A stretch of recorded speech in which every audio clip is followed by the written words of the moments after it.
Jesus of Nazareth, known widely as Jesus Christ, remains one of the most influential figures in the intellectual and spiritual history of the world. While often studied through theological, doctrinal, or historical lenses, Jesus can also be examined as a philosopher whose teachings proposed a coherent and radical worldview. This essay analyzes the core philosophical dimensions of Jesus' teachings, focusing on ethics, human nature, power, community, and metaphysics, while avoiding undue emphasis on the events of his death or the theological doctrines that developed later. The objective is not to evangelize, but to engage deeply with Jesus as a thinker whose philosophy merits rigorous analysis in its own right. At the center of Jesus' teachings is the concept of the kingdom of God. Philosophically, this is not merely an eschatological event, but a reordering of ethical priorities and a new mode of social existence. The kingdom of God, in Jesus' formulation, inverts worldly hierarchies. The last shall be the first, and the first the last. It is a realm where values such as humility, mercy, peacemaking, and justice supersede dominance, violence, and pride. This idea represents a radical ethical vision rather than a political blueprint.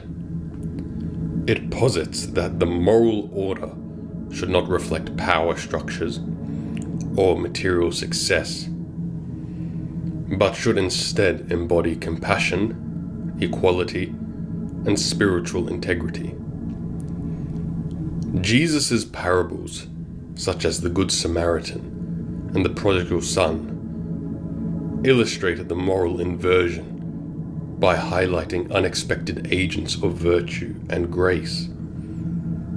Philosophically, this challenges both utilitarian and honor-based ethical systems by proposing that true moral worth lies in intention, inner disposition, and unconditional love. Perhaps the most distinctive philosophical contribution of Jesus is his ethic of agape, a Greek term denoting selfless, unconditional love. In the Sermon on the Mount, Jesus instructs, "Love your enemies and pray for those who persecute you."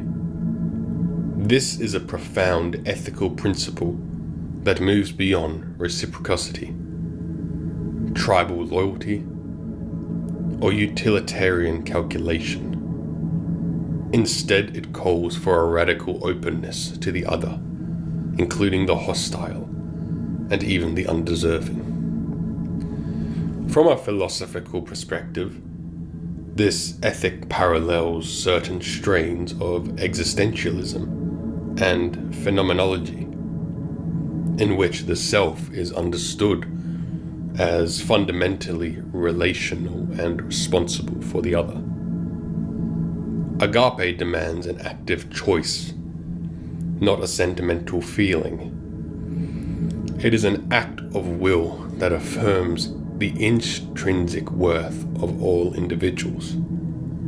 This challenges not only conventional ethics, but also anthropologies grounded in self-interest or honor. Agape, as Jesus articulates it, becomes a metaphysical principle as well, a reflection of the divine order. The notion that God is love suggests a universe in which love is not an accident or a moral recommendation, but the very structure of reality. Jesus' commandment to love one another as I have loved you thus operates both morally and ontologically.